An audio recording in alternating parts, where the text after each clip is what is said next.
Lisa Bell. I'm actually a nurse, and I work directly with doctors who work to prevent illness. They work on the front end of illness, and it's a pleasure for me to partner with Dr. Cady. He's been my favorite doctor for several years. I'm very open about that. He will be talking to you tonight about some of the dangers of secondhand smoke. And Casey Williams is going to be talking about some of the policy issues of smoke-free air and also some of the financial costs to our community from not having a comprehensive smoking ban. I thank Casey very much because I've learned everything from the Smoke-Free Evansville group, and we are very, very committed to making Evansville a healthier place. Working together, I think we can do great things. So tonight is informational. You will have a chance to actually ask questions to the presenters, both Dr. Cady, who I might add, you guys have something in common you might not know.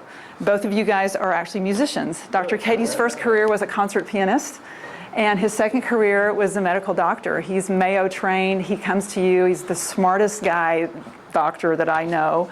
And so I really look forward to seeing his presentation on the dangers of secondhand smoke. And then Casey, I look forward to hearing your information on Smoke-Free Evansville Comprehensive Air Ordinance as well. So with no further ado, we're going to let Dr. Cady be our first presenter tonight.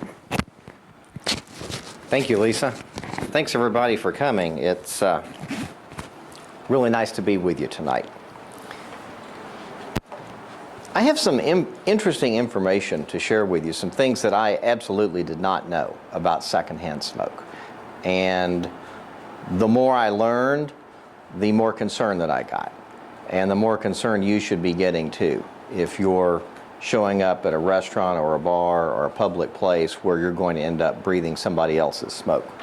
So, I believe it was Socrates or Aristotle that said the wisdom is the definition of terms. So when we're talking about secondhand smoke, it's not from you, it's from somebody else. It's a mixture of smoke at the burning end of a cigarette pipe or cigar, and then also the smoke exhaled from other smokers. So what's combusting and what's being exhaled. SHS, or secondhand smoke, is classified by the EPA as a Group A carcinogen, and this group includes only the most dangerous carcinogens. So it's not kind of junior grade carcinogen, it's the real deal. It's a grade A carcinogen. This kind of says it all. Secondhand smoke causes premature death and disease in people who do not smoke. I personally know 2 doctors that either have or had lung cancer who did not smoke. One of them was a guy named Maple Avery. He was an ophthalmologist. He was one of the first doctors that I ever talked to that convinced me that maybe I should consider medical school. And for that reason, he will always have a fond spot in my heart. The second doctor is local, and it's a woman, and I will not use her name, but she is dying of lung cancer, and she never smoked. So here are the stats. It's pretty easy to remember. 1 out of 9. So for every 8 people that die of the direct consequence of their own smoking, there's another person that dies from secondhand smoke. So 8 and 1. Another interesting statistic that I didn't know until I was looking over this information is secondhand smoke is the 3rd leading preventable cause of death in the country.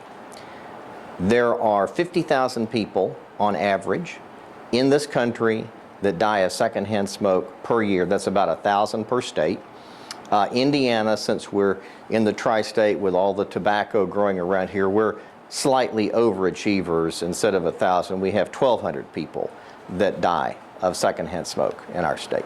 So I thought those were some pretty grim statistics, and if that didn't sink in, there's another slide coming up, and I'll pound the point home a little bit more. So secondhand smoke causes lung cancer, heart disease, strokes, and this is a new finding from the 2014 Surgeon General's report. I mean, people knew it caused cancer before, but not strokes. So, and it also makes asthma worse. Here are the effects of secondhand smoke, which on average are around 80% of smoking. But if you look at this, it's remarkably interesting. Platelet function is the platelets are the friendly little cellular fragments in your bloodstream that cause clotting. And smoking, even secondhand smoke, has an effect. 114% of thromboxane, which is a pro-coagulating chemical. Endothelial function, which has to do with the cells lining your blood vessels. HDL, inflammation, and antioxidants. And this I found interesting. It has 174% of the effect on your beta carotene levels that smoking does. And that would be down. So I think what is the statistic, Lisa? How many free radical hits per 10 quadrillion. 10 quadrillion, is that per puff or per puff? Per puff. So 10 quadrillion free radical hits going into your body, consuming your antioxidants per puff of cigarette. Now, I saw this and I thought, how can I make this understandable? So believe me, it will be painless. So if you look up at the top, it says a nonlinear dose response. What grade are you all in? You? Junior? In college? Okay, so you've had some math along the way. So a linear dose response is you start down here, and this is a relative risk of 1. So this means that if you're at 1, you have no more and no worse risk of anything bad happening to you than everybody else. Relative risk of 1 is the starting point. This is in picomoles of exposure to cigarette smoke, and this is the adjusted relative risk in terms of your cardiac state. So if it was a linear dose response, you'd start down here, and the more exposure you got, the more your level would go up. That's a linear dose response. A nonlinear dose response is it goes shooting off like a Roman candle right down here, so that at just a slight bit of dose, you're already up to 50% more risk than at baseline. You see how quickly that comes up? So the analogy was that, well, maybe secondhand smoke is not that bad because your heart vessels are going to be like pipes that will clog over time. That's not true. You will begin to get immediate effects even with a little bit of secondhand smoke. So it's not, if you go in and choke on fumes, then you know it's bad. If there are any fumes of secondhand smoke, it's bad. None is a good goal. Secondhand smoke in adult. Heart disease. In 20 minutes, secondhand smoke activates your platelets and improves the clotting. In 30 minutes, it promotes the loss of coronary dilation, which means your vessels can't dilate, they begin shrinking. In 5 minutes, it stiffens your aorta, and in 2 hours, it promotes the increased risk for an irregular heartbeat. This is secondhand smoke. It is not you sitting there and puffing on your own cigarette. It is associated with lung cancer, pneumonia, stroke, this is a new finding, and nasal sinus cancer. I gave you this statistic before. I'll tell you again. For every 8 smokers who die from using tobacco, 1 non-smoker is killed by secondhand smoke. 3rd leading preventable cause of death in the country.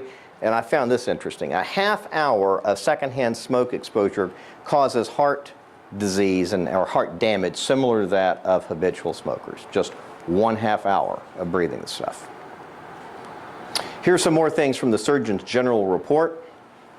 Back in 1986, the Surgeon General's report said, hey, even if you separate smokers and non-smokers, if they're still breathing the same air and polluting into the same air, it's still a risk. The EPA said that secondhand smoke annually causes 8,000 to 26,000 new cases of asthma, 200,000 pediatric asthma attacks, I'm going to come back to this, and 150 to 300,000 cases annually of lower respiratory tract infection in kids up to 18 months.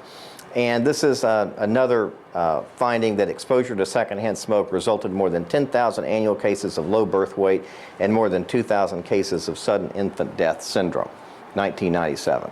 So when you see things like that, you wonder, what would happen if you reduced exposure to secondhand smoke? Aren't you all curious about that? We'll get there. Here are more reports. This is the U.S.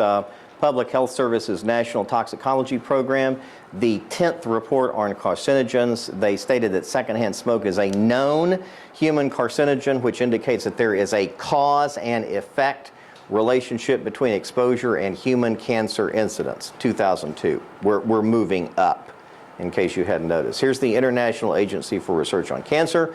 Epidemiological studies have shown that exposure to secondhand tobacco smoke is causally associated with coronary heart disease. In other words, it causes it. It's not just a correlation, it's causation. And estimated that involuntary smoking, that's sucking down other people's secondhand smoke, increased the risk of an acute coronary heart disease event by anywhere from a quarter to a third. The Surgeon General report in 2006 said there is no safe level of secondhand smoke. And in 2014, it definitively linked secondhand smoke exposure to strokes in adults. So, as I'm fond of saying when I lecture, this is the left brain PC version, point by point. This is the right brain Mac version, appeals to the right side of your body, of your brain. So here's the stroke. This is the new finding right here in 2014, Surgeon General's report. Most people know that if you're sitting there breathing secondhand smoke, it's going to irritate your nasal passages. It can also cause middle ear disease. And so when you look at all of this was known before 2014. This is the new finding. So lung cancer, people know that, coronary heart disease, lower respiratory illness, sudden infant death syndrome, and low birth weight babies. Smoke-free air, infants and unborn children. So this is the new study, Lancet, 2014. So what happens if you remove secondhand smoke from the little ones? Following adoption of smoke-free legislation, which is something that I think we need here, there was a 10.4% reduction in preterm births and a 10.1% reduction in child hospital admissions for asthma. So, I mean, it's pretty straightforward. It's a nonlinear dose-response curve. It causes bad things if you breathe it, and people get better when you don't breathe it. And that is what I wanted to share with you tonight. And I think Casey is up next, and I will get his PowerPoint presentation up and running. You're doing that. I want to say a few things about Casey. I don't know if you guys will be able to hear me at all, but Casey is the Assistant Director for Smoke-Free Communities. He attended the University of Southern Indiana.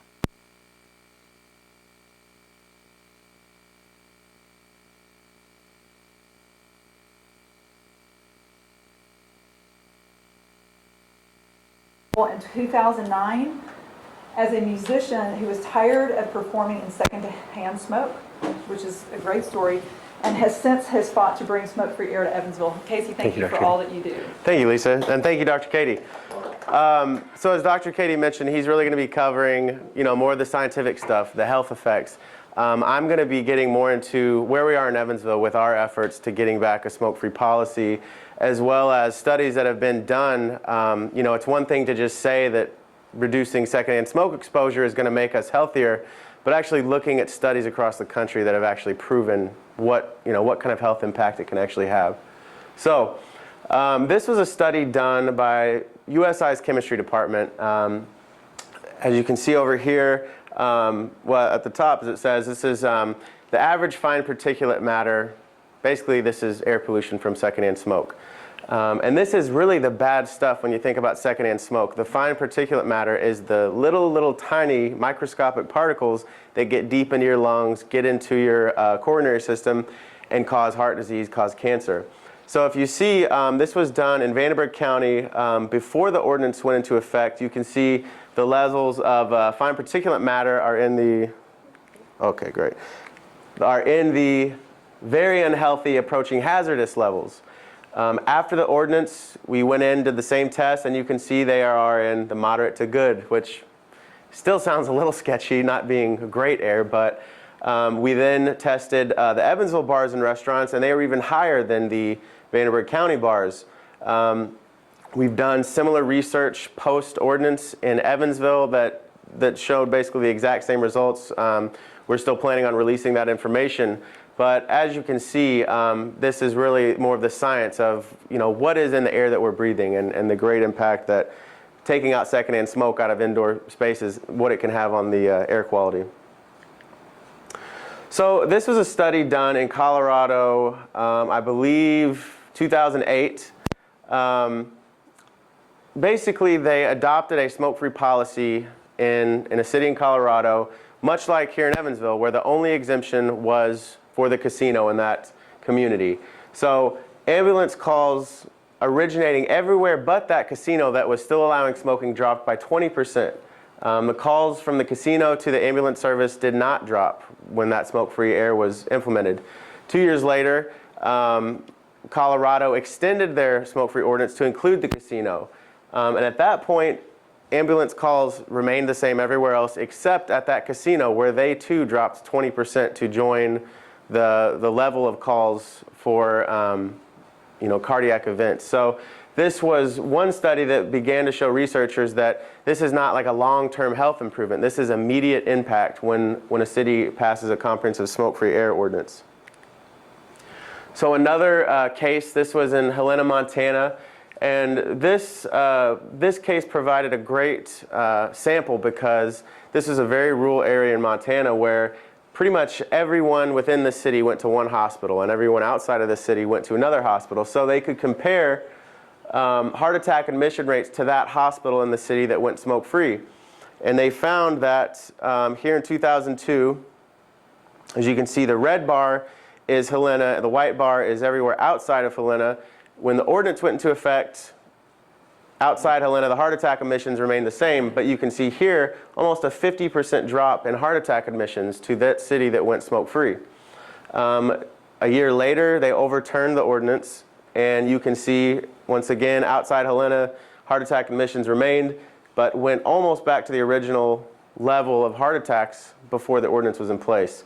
So when this case study came out, there was a lot of skeptics because they couldn't wrap their heads around that in that amount of time, heart attacks could drop so drastically just because of reducing secondhand smoke exposure. We also have a local case. This is in Monroe County. They had a 59% net decrease in hospital admissions for heart attacks. And this is with no prior cardiac history. So versus the control county, where in the same period, they didn't see this drop. So long story short, as I said, there was a lot of skepticism with these studies. But since then, 45 independent studies have been done across the country, and they confirm these findings over and over again. And on average, cities that enact comprehensive smoke-free air policies reduce the heart attack admissions by almost 20%. They reduce stroke admissions by almost 20%, and they reduce respiratory disease by over 20%. So this is not just one case study or a tobacco researcher trying to bend data. This is something that's been confirmed over and over again. So to me, this is what we should expect here in Evansville if this change were to happen. So when you think about how can this equate to cost savings? Obviously it's great that people are having less heart attacks, but the almighty dollar is often the focus on a lot of conversations about policy change. So this is at one local hospital. For the previous year, I calculated that the total cost of cardiac events, respiratory illness, and strokes cost this hospital about $36 million. So if we reduce those by 20%, that would equate to a savings of approximately $7.2 million. Now this is just one hospital. So imagine if we took those findings and extrapolated that to every healthcare facility that was treating these types of illnesses, and not just ER with cardiac events, but even local family doctors with asthma or just breathing conditions. So as you can imagine, the savings could be pretty profound. So looking at the state, I know this is a little bit of older data, but these studies are kind of difficult to conduct. But in 2010, they estimated that basically the cost of secondhand smoke to our state was $1.3 billion. And that's equated from premature loss of life, lower productivity in the workplace, people getting sick more, and that equates to about $201 per person. But the question is, so how do these air policies really, how do they have such a drastic effect? And it's not really just about removing people from secondhand smoke. The bigger effect is really in changing the culture of that community. We hear so much now in Evansville with some of the mayor's initiatives talking about we've got to get healthy, we've got to improve physical activity, we've got to eat better. That is a social norm change. It's a cultural change that really will have the greatest impact on health. And it's the same thing with smoke-free policies. And I do want to stress, this is with comprehensive smoke-free air. So if you can still go to the private club and smoke, still go to the casino and work, or smoke, this norm change doesn't really happen because there's still places people can go and smoke and it's seen as acceptable. But when you can't smoke anywhere, people increase their quit attempts. People smoke less in their homes because if you can't smoke at work, at the casino, at a bar, at the restaurant, why would you choose to smoke in your own home? And people are less likely to relapse. When you are trying to quit smoking, oftentimes being around people that are smoking can make it very difficult to stay quit. And I didn't add this, but also when you provide these smoke-free environments, it gives youth less chances to experiment with tobacco. So as I mentioned, we know that policy increases quit attempts, and we didn't just guess that. It's based on research. In 2012, Indiana passed a statewide smoke-free air law, but it was a very weak law with a lot of exemptions. It didn't cover bars, it covered some restaurants, didn't cover private clubs. So as I mentioned, the effects of this would be far greater if it was comprehensive. But as you can see, the blue bars are the number of monthly calls to the Indiana Tobacco Quit Line, people calling to get help quitting. And you can see in 2012, the numbers are drastically higher. So we know that policy change works when we're talking about helping people quit smoking. So to give you a little bit of history, in 2012, Evansville's City Council basically amended our existing ordinance to include everywhere except the casino, Tropicana, then Casino Astar. So following that passing, local bars and private clubs sued the city. They said that it's unconstitutional to make us go smoke-free and allow the casino an exemption, which they're right.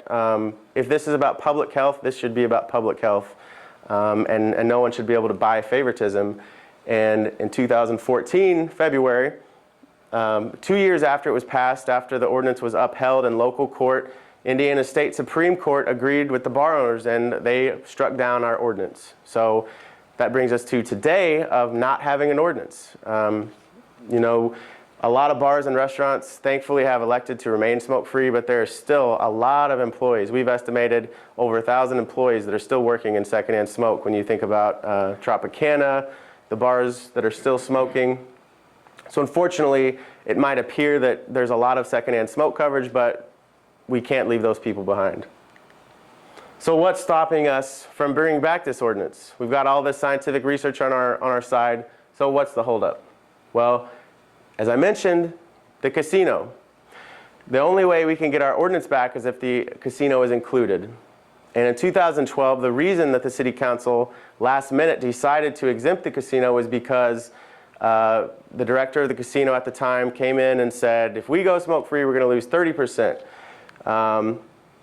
They said, the city's going to lose money. You won't be able to buy police cars. You won't be able to buy fire trucks. They threatened nonprofits that if you speak out for this ordinance, we will stop giving you money. They threatened their casino employees. We know this for a fact. We've talked to casino employees that have said they received an email that if they didn't go and speak against this, that they could lose their jobs. And kind of on the horizon, the IU Medical Center. This is a great thing for the city of Evansville that they've decided to locate downtown, but some of the city council thinks that unless we have this steady casino income, that project will not be funded. So that is kind of the holdup. And the worst part about this is this 30% myth about losing revenue, it's just simply not true. Ward had no research to back up what he said, and we know, not me personally because I wasn't around in the 80s, but This is propaganda that the tobacco industries started when airlines first started going smoke-free. When they discussed this, they said, we're going to lose 30% of the revenue. They're going to go out of business. Nobody will be able to afford to fly anymore. Obviously, the airline industry was fine. They said it with bars. They said it with restaurants. We heard it here in town. We're going to lose this revenue. Didn't happen. Even bars that were part of the lawsuit after the ordinance, when they could go back to smoking, chose to stay smoke-free because they know it's what's best for revenue. So really, casinos and gaming is really it's the last stand that tobacco companies have. And so, you know, we've seen that myth before, and it's unfortunately holding up some important public policy for us locally. So too bad casinos can't be smoke-free. And I hope you're realizing the sarcasm with this slide, because there are 22 states with smoke-free casinos right now. I'm very surprised when I talk to decision makers that they don't understand this basic fact when we're talking about policy that affects so many people's lives, life and death decisions really. They don't even know that Ohio and Illinois, all their casinos are completely smoke-free. They're doing just fine. There's casinos in Nevada that own smoking casinos that are bidding on, you know, gambling licenses are like liquor licenses. There's only so many available. They're spending millions of dollars on these licenses to go to smoke-free gaming states. So as I said, it is really just unfortunate that our local officials have been so manipulated and so scared into this thought that casinos can't be smoke-free, because it's simply not true. So the next few slides we're going to look at how do people feel about smoke-free casinos, because you know, Ward Shaw came in and said, gamblers want to smoke. He didn't have any research. So since then, we've looked at the available research when organizations have sampled gamers. This is a 2011 New England gaming behavior. It did surveys in 5 states. And as you can see, people that have not visited the casino in the last 12 months, or a casino, 47% were more likely to visit. 41% said it didn't matter. So the large majority here either prefers smoke-free gaming or doesn't care if it is smoke-free. People that have been to the casino in the last 12 months, 53% are more likely to visit the casino if it was smoke-free. 32% said it didn't matter. So when you get down to it, very, very few people are going to go gamble less if it would be a smoke-free casino. So this one is very pertinent to what's going on here, because Ward Shaw from the casino back in 2012 referenced Metropolis, which is a riverboat casino in Illinois, very similar to ours here. And he said they went smoke-free, they lost all this money. What he didn't mention is that that was at the height of the economic meltdown in 2008, and actually the smoke-filled casinos in Las Vegas lost a bigger percentage of revenue than Illinois did, being smoke-free. So when they surveyed Illinois gamers, they found 45% were more likely to visit if it was smoke-free, 31% said it didn't matter, 24% said they'd be less likely to visit. But when you come down here, they also asked, what are the reasons that you did visit the casino less if you were someone that visited less during this time? 40% said the rising cost of gasoline, and 35% said increased cost of living. And smoke-free was not one of these responses. It also found that of the casino patrons that smoke, even 36% of them said that they prefer smoke-free gaming or it doesn't matter. So this is looking at the exact population that Ward Shaw was referencing when he said Illinois tried to do it and they lost money. It's simply not true. So this is one of the larger gaming surveys. This surveyed 3,000 people across the nation. Some key findings of this: of the respondents that were non-smokers, 30-to-1 said that they'd be more likely to visit a smoke-free casino. So this, I mean, it might be repetitive, but we're just saying that when gamers are, not just people that go to casinos, but people that don't go to casinos, when they're surveyed, the large majority either prefers it to be smoke-free or doesn't care if it is smoke-free. So now the big revenue talk. That's the question. Is smoke-free gaming better for revenue? Are more people going to go if it's smoke-free? Doing a little research, 2011 to 2012, Consumer spending on commercial gaming in Indiana went down 4%. It went up 11% in Illinois. The state tax revenue, similar. Illinois had a bigger jump here, 17%. So this would seem to support our position that smoke-free gaming is what people want. Well, I later found out that Illinois opened a new casino in 2011, which was the reason for this increase when we looked at the revenue. And to make a long story short, basically, the casino industry, just like any business, it is so complex that you cannot determine revenue, you can't determine success based on such a small factor of smoking. The main factors that do contribute to revenue, competition, market saturations, what amenities do the casino offer, and the economy. That's the biggest one right there, is economy and competition. So there's actually, our state legislature has set up a committee right now to determine why Indiana casinos are losing revenue to surrounding smoke-free casinos. So this is on the agenda of our state legislature because they see it as a problem. They see what's happening with the Midwest gaming, and it is mainly smoke-free right now. So that is encouraging. But as I said, typically there's a tangible factor that can be attributed to why a casino gained revenue or lost revenue. So this game that so many local officials are trying to play with, I need proof that we're going to gain revenue. Show me the evidence. It's apples and oranges, and we really can't do that. And what we need to do is focus on what we know, the health effects, the patron surveys. So the bottom line, it's a myth that all gamblers smoke. I don't know how many times I've heard that gamblers smoke. It's the same thing we heard in the bars. Drinkers, they all smoke. It's just not true. Smoke-filled casinos only hurt their employees, and they alienate the large majority of Americans that don't smoke. And Indiana right now is feeling that because we are losing revenue to surrounding smoke-free casinos. So we did some research. I say we, IUPUI, did a public opinion poll here in Evansville. This was while the ordinance was still in effect, so that's important to note. But nearly 3/4 of adults in Evansville favored the smoke-free law that we had. So 3 out of 4 people liked our ordinance. 89% agreed that restaurants, bars, and other workplaces are healthier after the ordinance. So almost 90% of people in Evansville said this ordinance made us healthier. This is a big one here. 69% favored amending the smoke-free air law to include the casino. So I don't really know of a reason of why our local officials would not take this data.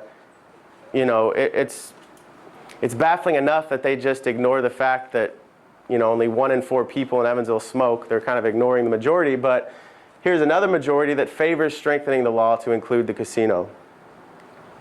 And finally, 92% of people that have never smoked think that all workers should be protected from secondhand smoke. Even 66% of current smokers feel that regardless of where you work, whether it's a casino, a bar, a restaurant, a private club, that you deserve to not have to work in a toxic environment. So the bottom line, the community not only enjoyed the previous ordinance, but a large majority favors strengthening it to include the casino. So the questions we had, how is it that our elected officials, our mayor, can ignore, just Dr. Cady's presentation alone about the dangers of secondhand smoke?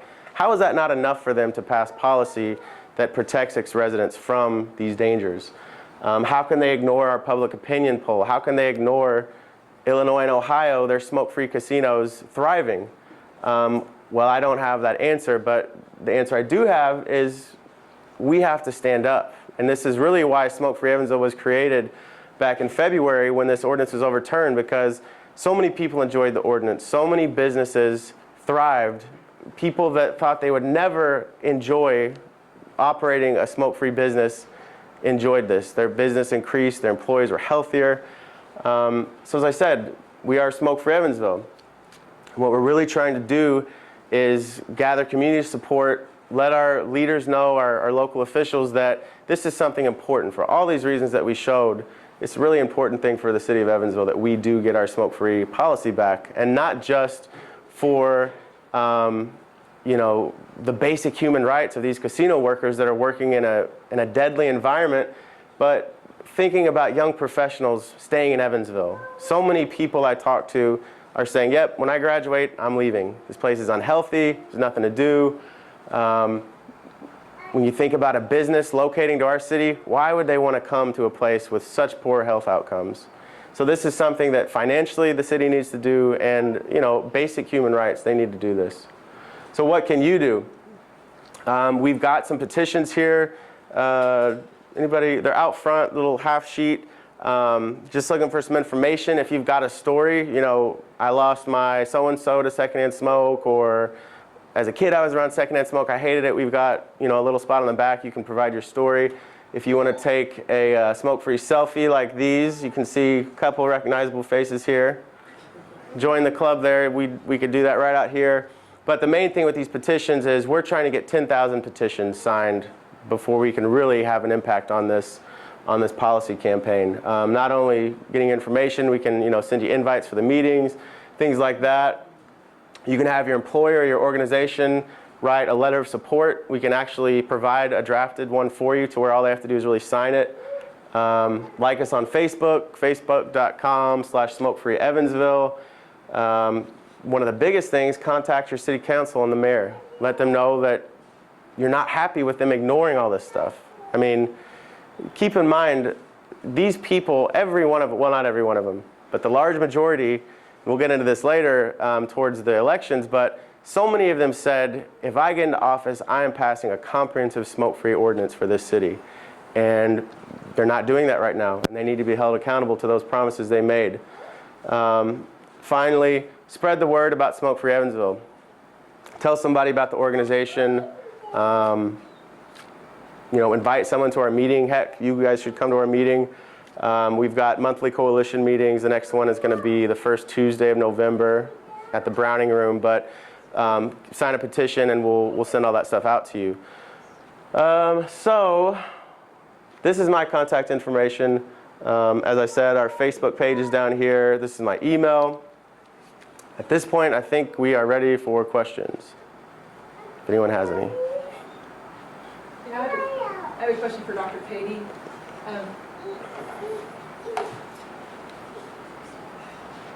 You're representing the medical community here.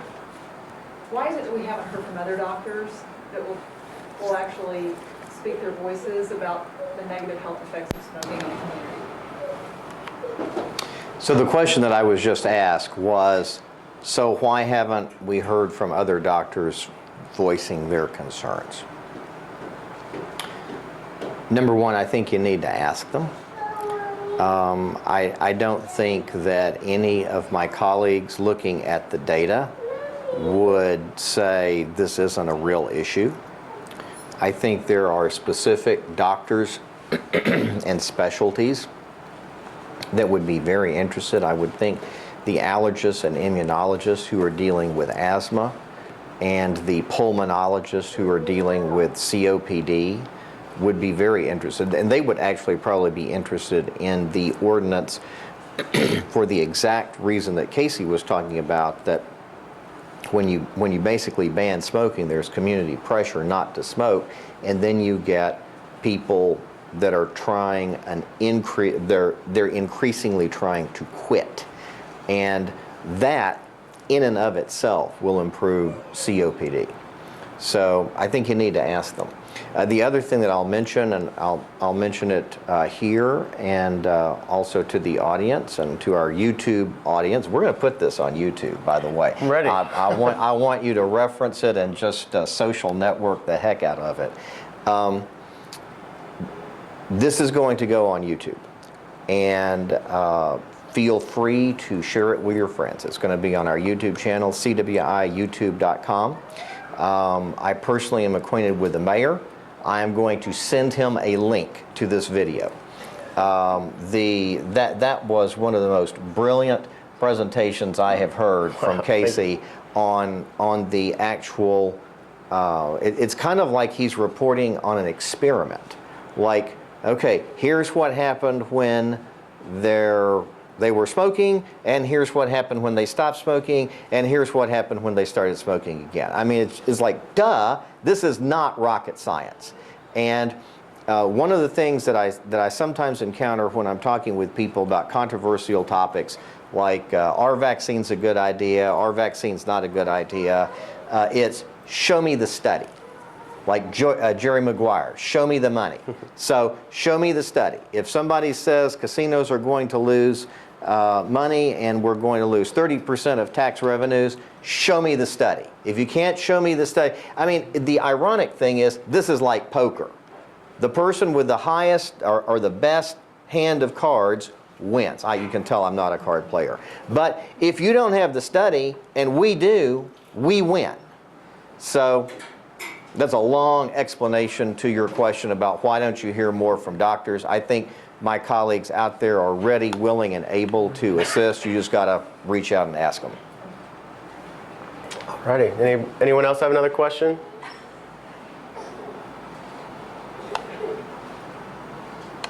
Yes. What effect do you think the e-cigarettes are having on the smoke-free environment? So you see a lot of people going to e-cigarettes. And the question was, what effect do you think the e-cigarettes are having? From my friend Angela Noble back there. Yeah, well, it's a great question. And unfortunately, there are so many dimensions of that question. You know, what is it doing to youth? Well, we know that youth are experimenting with them at a scary rate right now. From 2011 to 2012, the rate doubled of youth experimenting with e-cigarettes. And I would be very leery of looking at this from 2014 because they're just everywhere. They're growing exponentially. In terms of the public health portion of e-cigarettes, the research shows that there's not a huge difference on the secondhand aerosol coming out of the e-cigarettes and secondhand smoke, because one of the biggest risks for secondhand smoke exposure, carcinogens and cancer, is more of a gradual process. But as Dr. Cady described, the nonlinear dose response, the stress that it puts on your heart, e-cigarettes emit a very similar amount of fine particle matter as traditional cigarettes do. So to put that in more simple terms, they really do hurt the heart almost as much as traditional cigarettes do. So it's important that we didn't mention this, but good question, that e-cigarettes are included in this. They're not a cessation device. There's been no studies that have shown them to successfully help people quit.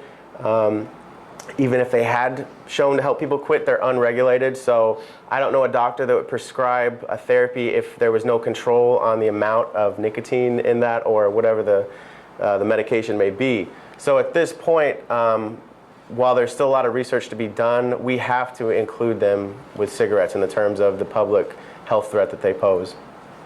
So they're still doing the same amount of damage, pretty much, do you think? It's a little bit less damage, but you know, the dialogue is often, well, it's better. It's less harmful for the air. Well, we don't want better air. We want clean air, and that's an important thing that we have to stand firm on. That we're not just going to say, well, it's better than cigarette smoke, so let's just put up with it. So, hope that answered the question. But it's a very big issue with a lot of different kind of avenues. The other thing I'll piggyback on, actually, I just learned something listening to you answer that question. I did not know that the effects of secondhand e-cigarette smoke were comparable to regular tobacco. So when I hear things like that and when I want to know things, I typically go look it up.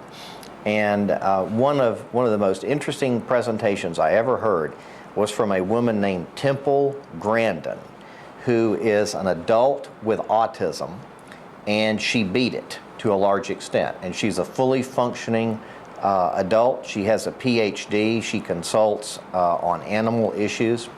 And Temple Grandin taught me one very interesting thing at her lecture, and that was use Google Scholar. So everybody knows about Google, but Google Scholar is outstanding. It's actually scholar.google.com, but if you just type in googlescholar.com, it'll forward you. So I like that one, and I like pubmed.gov, not Club Med, but PubMed. And I think if you put in secondhand smoke effects of e-cigarettes, we will find out a lot of information. I will personally do that. So thank you very much for that question, Angela. You really stimulated my thinking. Other questions? Yes, sir.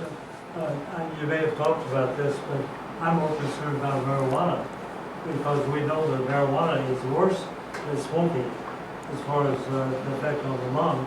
And more and more states, few states have made it legal. And I think a lot more states are going to jump on that. And the citizen is going to make it legal. So are we doing anything about that? Or Well, the question was, with so many states legalizing marijuana, whether that be recreationally or medicinally, where does that fit into what we're doing? And I can say with e-cigarettes, a very prominent problem right now is you can go online and order THC oil to put in e-cigarettes. Very easy. It doesn't have the potent smell that burning marijuana would have. So we know people are doing that already. But in terms of Indiana passing a marijuana law, I would expect if they did do that, that it would still not be allowed for use in public places. I would think that it would still fall under our smoking policies, but that doesn't really address the other issues of youth initiation. But I could safely say that that would be included in smoke-free air policies if it was to be legalized. I would think so.